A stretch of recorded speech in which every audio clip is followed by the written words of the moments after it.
శాంతి. ఈరోజు Murali date 1 March 2024. బాబా చెప్తున్నారు, మధురమైన పిల్లల్లారా, అవినాశి జ్ఞానరత్నాలు మిమ్మల్ని రాజులుగా చేస్తాయి. ఇది అనంతమైన పాఠశాల. మీరు చదవాలి, ఇతరులను చదివించాలి. జ్ఞానరత్నాలతో జోలెను నింపుకోవాలి.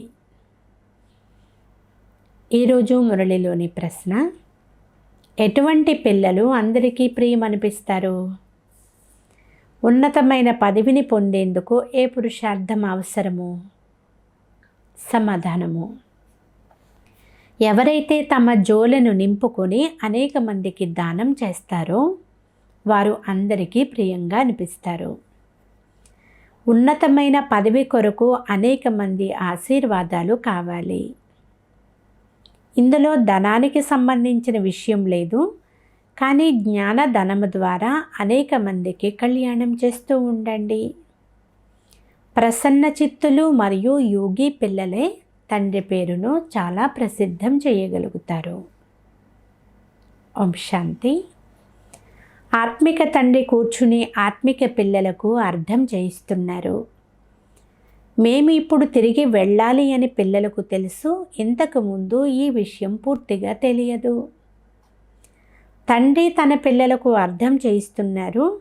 డ్రామానుసారము వారు అర్థం చేయించే విషయాలు సరి అయినవి అని ఇప్పుడు తెలుస్తుంది. ఇతరులెవ్వరూ ఈ విధంగా అర్థం చేయించలేరు. ఇప్పుడు మనము తిరిగి వెళ్ళాలి. అపవిత్రులు ఎవ్వరూ వాపస్ వెళ్ళలేరు. ఈ జ్ఞానము కూడా ఈ సమయంలో మాత్రమే లభిస్తుంది. దీనిని ఒక్క తండ్రి మాత్రమే ఇస్తారు. మొట్టమొదట మేము తిరిగి వెళ్ళాలి అనే విషయాన్ని గుర్తుంచుకోవాలి. బాబాను పిలుస్తారు, కానీ ఈ విషయాలు ఇంతకు ముందు కొద్దిగా కూడా తెలియదు. సమయం వచ్చినప్పుడు అకస్మాత్తుగా బాబా వచ్చేశారు. ఇప్పుడు కొత్త కొత్త విషయాలు అర్థం చేయిస్తూ ఉంటారు. ఇప్పుడు మనం తిరిగి వెళ్ళాలి అని, కనుక పతితుల నుండి పావనముగా అవ్వాలి అని పిల్లలకు తెలుసు. పావనముగా అవ్వకుంటే శిక్షలు అనుభవించవలసి ఉంటుంది. అంతేకాక పదవి కూడా భ్రష్టమైపోతుంది. ఇక్కడ రాజుకు నిరుపేదకు ఎంత వ్యత్యాసం ఉందో అలా అక్కడ రాజులు పేదలుగా అవుతారు. మొత్తం ఆధారం అంతా కూడా పురుషార్థం పైనే ఉంది. ఇప్పుడు తండ్రి చెప్తున్నారు, స్వయం మీరు కూడా పతితులుగా ఉండేవారు, అందుకే నన్ను పిలిచారు. ఈ విషయాలు కూడా ఇప్పుడు మీకు అర్థం చేయిస్తున్నాను. అజ్ఞాన కాలంలో ఈ విషయాలు బుద్ధిలో లేనేలేవు. తండ్రి చెప్తున్నారు, ఆత్మ ఏదైతే తమో ప్రధానముగా అయి ఉందో అది సతో ప్రధానముగా అవ్వాలి. ఇప్పుడు సతో ప్రధానముగా ఎలా అవ్వాలో ఇది కూడా మెట్ల చిత్రంలో అర్థం చేయించడం జరిగింది. దీనితో పాటు దైవీ గుణాలు కూడా ధారణ చెయ్యాలి. ఇది అనంతమైన పాఠశాల. పాఠశాలలో మంచి మరియు అత్యంత మంచి విద్యార్థులు అని రిజిస్టర్ కూడా ఉంచుతారు కదా. ఎవరైతే సేవాదారి పిల్లలుగా ఉన్నారో వారు చాలా మధురమైన వారు. వారి రిజిస్టర్ బాగుంటుంది. ఒకవేళ రిజిస్టర్ బాగా లేదు అనుకోండి, వారికి అంతగా ఉత్సాహం ఉండదు. మొత్తం ఆధారమంతా చదువు, యోగము మరియు దైవీ గుణాల ధారణపైనే ఆధారపడి ఉంది. అనంతమైన తండ్రి మనల్ని చదివిస్తున్నారు అని పిల్లలకు తెలుసు. ఇంతకు ముందు మనం శూద్ర వర్ణానికి చెందిన వారిగా ఉండేవారము. ఇప్పుడు మనది బ్రాహ్మణ వర్ణము. ప్రజాపిత బ్రహ్మ పిల్లలైన మనము ఇప్పుడు బ్రాహ్మణులము. ఇది చాలామంది మర్చిపోతారు. తండ్రిని స్మృతి చేసినప్పుడు బ్రహ్మను కూడా స్మృతి చేయవలసి ఉంటుంది. మనము బ్రాహ్మణ కులానికి చెందిన వారము అనే నాశ కూడా ఉండాలి. మర్చిపోతే ఇప్పుడు మనము బ్రాహ్మణ కులానికి చెందిన వారము, తర్వాత మళ్ళీ తిరిగి మనమే దైవీ కులానికి చెందిన వారిగా అవుతాము అనే నశ అంతగా ఎక్కదు.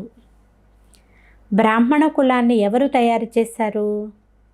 నేను బ్రహ్మ ద్వారా మిమ్మల్ని బ్రాహ్మణ కులంలోకి తీసుకొని వచ్చాను. బ్రాహ్మణ వంశం కాదు, అది చిన్న కులము. స్వయాన్ని బ్రాహ్మణులుగా ఎవరు భావిస్తారో వారే దేవతలుగా అవుతారు. మీ పనులలో లగ్నమైపోయినందువలన ఈ విషయాలన్నింటినీ మర్చిపోతారు. బ్రాహ్మణ లక్ష్యాన్ని కూడా మర్చిపోతారు. పనుల నుండి విడుదలైన వెంటనే పురుషార్థం చేయాలి. కొంతమందికి వ్యాపార వ్యవహారాలపైన ఎక్కువగా గమనం ఇవ్వవలసి వస్తుంది. పని పూర్తి అవుతూనే మళ్ళీ మీ విషయంలో స్థిరమైపోవాలి కదా. స్మృతిలో కూర్చోండి. మీ వద్ద ఉన్న బ్యాడ్జి చాలా బాగుంది. అందులో లక్ష్మీనారాయణల చిత్రం కూడా ఉంది. అలాగే త్రిమూర్తి చిత్రం కూడా ఉంది. బాబా మనల్ని ఈ విధంగా లక్ష్మీనారాయణలుగా తయారు చేస్తారు. ఇదే మన్మనాభవ. కొంతమంది అలవాటు పడతారు, కొంతమందికి అలవాటు కాదు. ఇప్పుడు భక్తి పూర్తి అయింది. ఇప్పుడు తండ్రిని స్మృతి చెయ్యాలి. అనంతమైన తండ్రి మీకు ఇప్పుడు అనంతమైన వారసత్వాన్ని ఇస్తారు. కావున మీకు చాలా ఖుషి ఉంటుంది.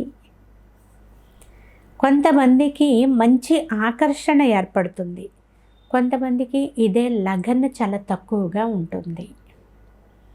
ఇది చాలా సహజమైన విషయము. గీత ఆదిలో అంతిమంలో మన్మనాభవ అనే పదం ఉంది. ఇది అదే గీత అధ్యాయము. కేవలం కృష్ణుని పేరు వేశారు. భక్తి మార్గంలో ఏవైతే దృష్టాంతాలు మొదలైనవి ఉన్నాయో అవన్నీ ఈ సమయానికి చెందినవి. భక్తి మార్గంలో ఎవ్వరూ కూడా మీరు దేహ భావమును వదలండి, స్వయాన్ని ఆత్మగా భావించండి అని ఎవరూ చెప్పరు. ఇక్కడ మీకు తండ్రి వస్తువునే ఈ శిక్షణ ఇస్తారు. మన ద్వారా దేవీ దేవతా ధర్మస్థాపన జరుగుతుంది అని మీకు నిశ్చయం ఉంది. రాజధాని కూడా స్థాపన అవుతూ ఉంది. ఈ స్థాపనలో యుద్ధము మొదలైన విషయాలు ఏమీ లేవు. తండ్రి మీకు ఇప్పుడు పవిత్రతను నేర్పిస్తున్నారు. ఇది అర్ధకల్పం స్థిరముగా ఉంటుంది. అక్కడ రావణ రాజ్యం అనేది ఉండనే ఉండదు. ఇప్పుడు మీరు వికారాలపైన విజయాన్ని పొందుతున్నారు. మనము కల్పం క్రితం ఎలాగైతే రాజధానిని స్థాపన చేశామో ఇప్పుడు కూడా అదే విధంగా చేస్తున్నామని మీకు తెలుసు. మన కొరకు ఈ పాత ప్రపంచం సమాప్తమవ్వనున్నది. డ్రామా చక్రం తిరుగుతూ ఉంటుంది. అక్కడ బంగారమే బంగారం ఉంటుంది. ఒకప్పుడు ఏది ఉండేదో అది మళ్ళీ ఉంటుంది. ఇందులో తికమకపడే విషయం ఏదీ లేదు. మాయా మచ్చింద్ర నాటకాన్ని చూపిస్తారు. కలలో అంటే ధ్యానంలో బంగారుపు ఇటుకలు చూశాడు. మీరు కూడా వైకుంఠంలో బంగారు మహళ్ళు చూస్తారు. అక్కడ వస్తువులను మీరు ఇక్కడికి తీసుకుని రాలేరు. ఇది సాక్షాత్కారము. అయితే భక్తి మార్గంలో ఈ విషయాలు ఏమీ తెలియదు. ఇప్పుడు మిమ్మల్ని తిరిగి నాతో పాటు తీసుకుని వెళ్ళేందుకే వచ్చాను అని బాబా అంటున్నారు. మీరు లేకుంటే నాకు సుఖం ఉండదు. సమయం వచ్చినప్పుడు నాకు అసౌఖ్యం అనిపిస్తుంది. పిల్లలు చాలా దుఃఖపడుతున్నారు, పిలుస్తున్నారు, ఇక పోదాము అని అనిపిస్తుంది. ఇక పోవాల్సిందే అని జాలి కూడా కలుగుతుంది అంటున్నారు బాబా. డ్రామాలో సమయం అయిపోయినప్పుడు ఇక వెళ్ళాలి అనే ఆలోచన కలుగుతుంది. విష్ణు అవతరణ అనే నాటకం చూపిస్తారు, కానీ విష్ణు అవతరణ జరగనే జరగదు. రోజు రోజుకు మనుష్యుల బుద్ధి అయితే ఖాళీ అయిపోతూ ఉంటుంది. కొద్దిగా కూడా అర్థం కాదు. ఆత్మ పతితమైపోయింది. ఇప్పుడు తండ్రి చెప్తున్నారు, పిల్లలు పావనముగా అయితే రామరాజ్యం వస్తుంది. రాముడు అంటే ఎవరో కూడా తెలియదు.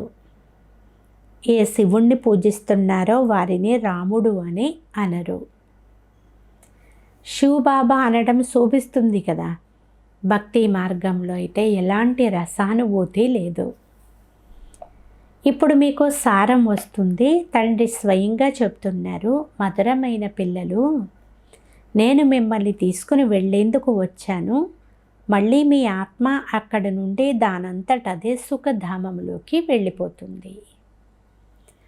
అక్కడ అంటే సత్యయుగంలో అయితే నేను మీ జతలో ఉండను. మీ స్థితి అనుసారముగా మీ ఆత్మ వెళ్ళి మరో శరీరంలో గర్భంలో ప్రవేశం చేస్తుంది. సముద్రంలో రావి ఆకుపైన శ్రీకృష్ణుడు తేలుతూ వచ్చినట్లుగా చూపిస్తారు. వాస్తవానికి సాగరం విషయమే లేదు. గర్భంలో మీరు చాలా సుఖంగా ఉంటారు. బాబా చెప్తున్నారు, నేనైతే గర్భంలో ప్రవేశించను, నేను బ్రహ్మ శరీరంలో ప్రవేశం చేస్తాను. నేను బాలునిగా అవ్వను. నా బదులుగా కృష్ణుణ్ణి బాలునుగా భావించి మనస్సును ఆహ్లాదపరుస్తారు. కృష్ణుడే జ్ఞానాన్ని ఇచ్చారు అనుకుని చాలా ప్రేమిస్తారు. నేను అందరినీ జతలో తీసుకుని వెళ్తాను. మళ్ళీ మిమ్మల్ని పంపిస్తాను. తర్వాత నా పాత్ర పూర్తి అవుతుంది. అర్ధకల్పం నాకు ఏ పాత్ర ఉండదు. మళ్ళీ భక్తి మార్గంలో నా పాత్ర ప్రారంభమవుతుంది. ఇది కూడా తయారు చేయబడిన డ్రామా. ఇప్పుడు పిల్లలకు జ్ఞానం అర్థం చేసుకునేందుకు, ఇతరులకు చేయించేందుకు సులభము. ఇతరులకు జ్ఞానం వినిపించినప్పుడు చాలా సంతోషం కలుగుతుంది కదా.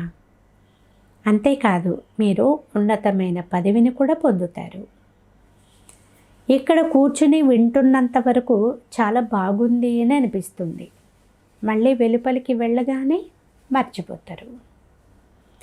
ఉదాహరణకు జైలు పక్షులు ఉంటాయి కదా, ఏదో ఒక తప్పు చేసి జైలుకు వెళ్తూనే ఉంటారు. మీ స్థితి కూడా ఇలాగే ఉంది అని బాబా అంటున్నారు. గర్భంలో ఇక మీదట తప్పు చెయ్యను అని ప్రతిజ్ఞ చేస్తారు. మళ్ళీ అలాగే తప్పు చేస్తూ ఉంటారు. మనుషులు పాపకర్మలు చెయ్యకుండా ఉండేందుకు ఇలాంటి విషయాలు తయారు చేయబడ్డాయి. ఆత్మ తన వెంట సంస్కారాలను తీసుకుని వెళ్తుంది. అందుకే కొందరు బాల్యంలోనే పండితులైపోతారు. ఆత్మ నిర్లేపము అని మనుషులు భావిస్తారు. కానీ ఆత్మ నిర్లేపము కాదు. మంచి లేక చెడు సంస్కారాలను ఆత్మయే తీసుకుని వెళ్తుంది. అప్పుడే కర్మభోగమును అనుభవిస్తుంది. ఇప్పుడు మీరు పవిత్ర సంస్కారాలు తీసుకుని వెళ్తారు. మీరు చదువుకుని మళ్ళీ పదవిని పొందుతారు. బాబా ఆత్మల గుంపునంతటినీ తిరిగి తీసుకుని వెళ్తారు. ఇక్కడ కొన్ని ఆత్మలు మాత్రమే ఉంటాయి.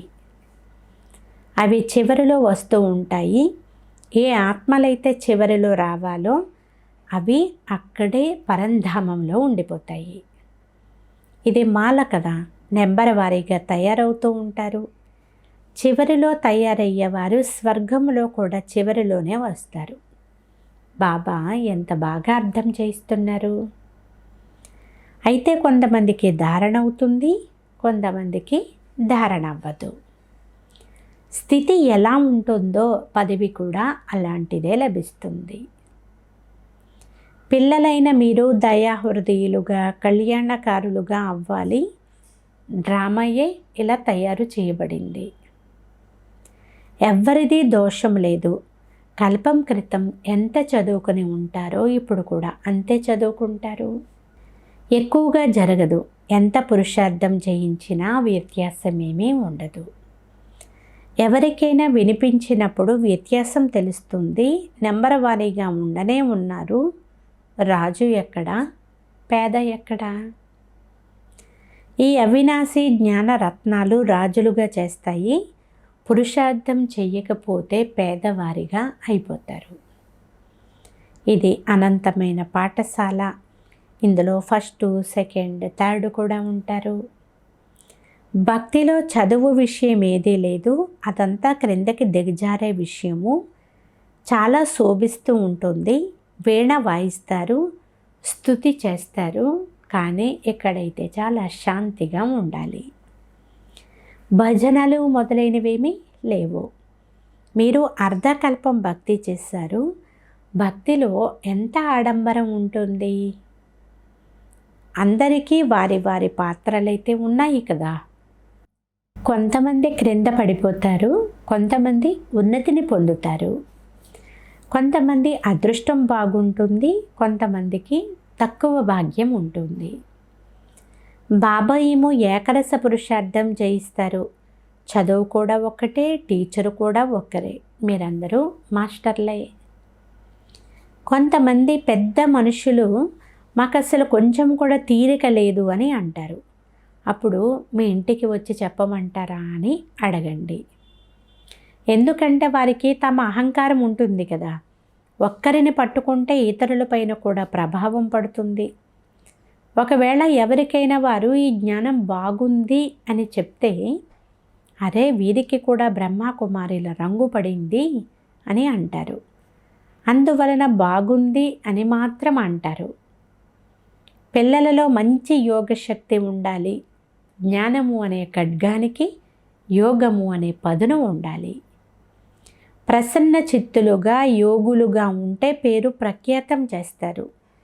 నెంబర్ వారీగా ఉన్నారు, రాజధాని తయారు కావాలి. ధారణ అయితే చాలా సులభము అని తండ్రి చెప్తున్నారు. బాబాను ఎంతగా స్మృతి చేస్తారో అంతగా ప్రేమ కలుగుతుంది, ఆకర్షణ ఉంటుంది. సూది శుద్ధంగా ఉంది అనుకోండి, అయస్కాంతము తన వైపు లాగుతూ ఉంటుంది.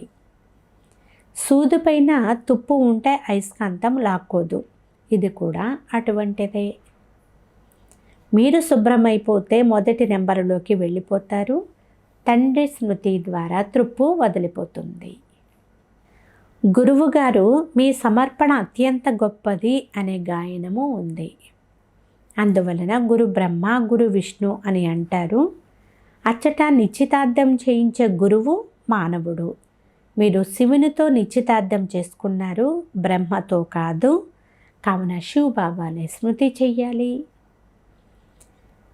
దళారీ చిత్రం కూడా అవసరం లేదు. అంటే బ్రహ్మబాబా దళారీ మధ్యవర్తి కదా, ఆయన చిత్రం అవసరమే లేదు. నిశ్చితార్థం పక్కా అయిన తరువాత ఒకరినొకరు స్మృతి చేసుకుంటూ ఉంటారు. ఇతనికి దళారీ రుసుము లభిస్తుంది, నిశ్చితార్థానికి కూడా లభిస్తుంది కదా. అంతేకాదు ఇతనిలో ప్రవేశం చేస్తారు, వీరి దేహమును అప్పుగా తీసుకుంటారు. కనుక బ్రహ్మ కూడా ఆకర్షిస్తారు.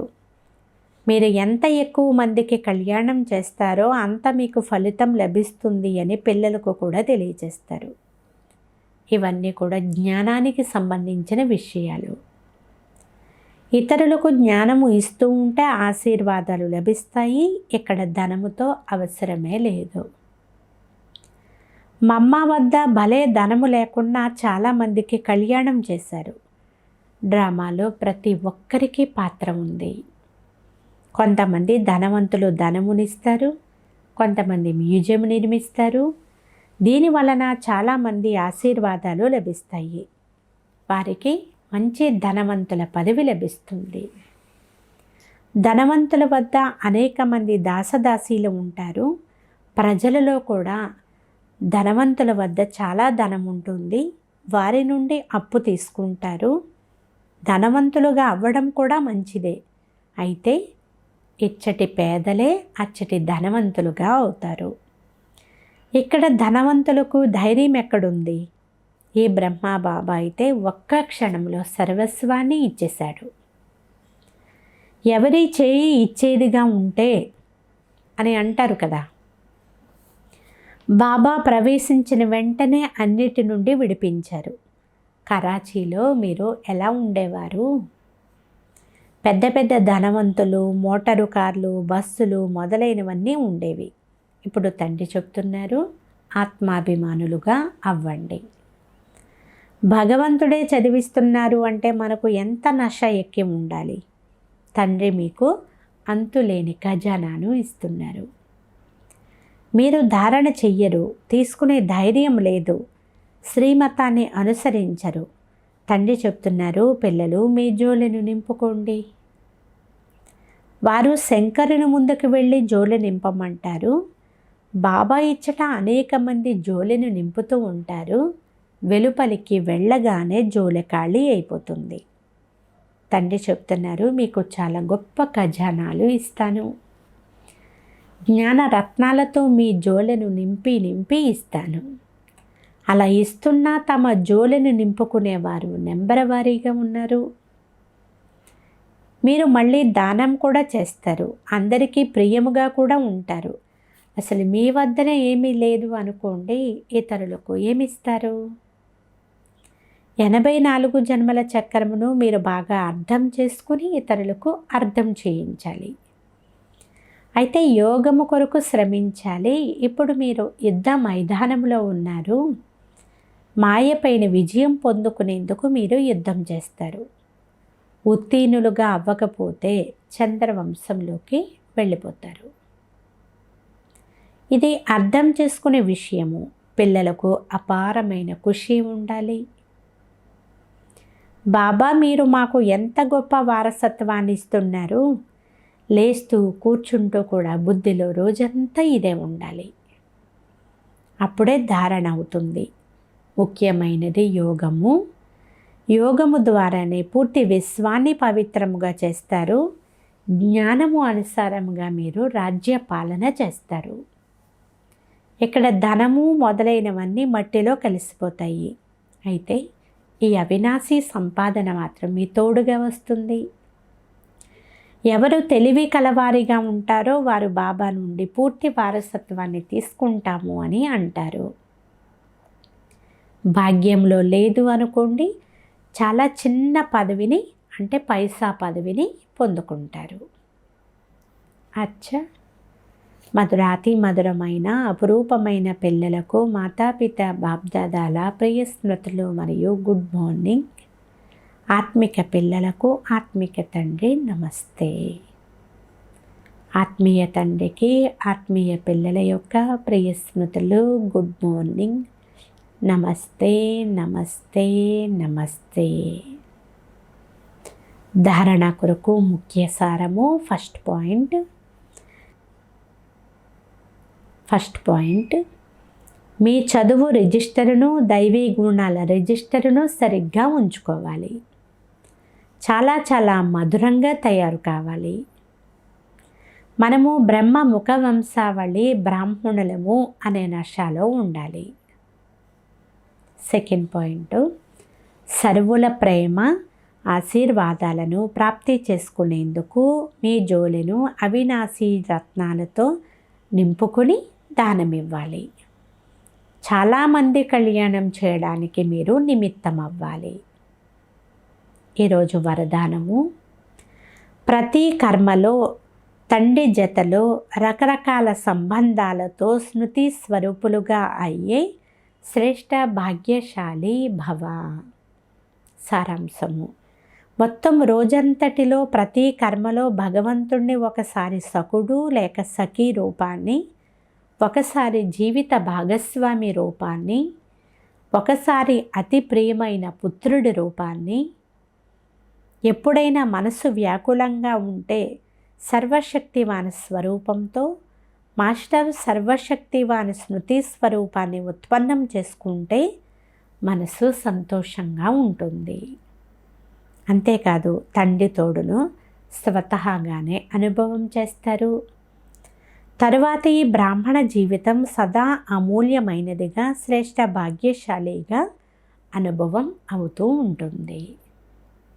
స్లోగన్, బ్రహ్మాబాబా సమానముగా అవ్వడము అనగా సంపూర్ణత యొక్క గమ్యాన్ని చేరుకోవడము. అచ్చా, ఓం శాంతి.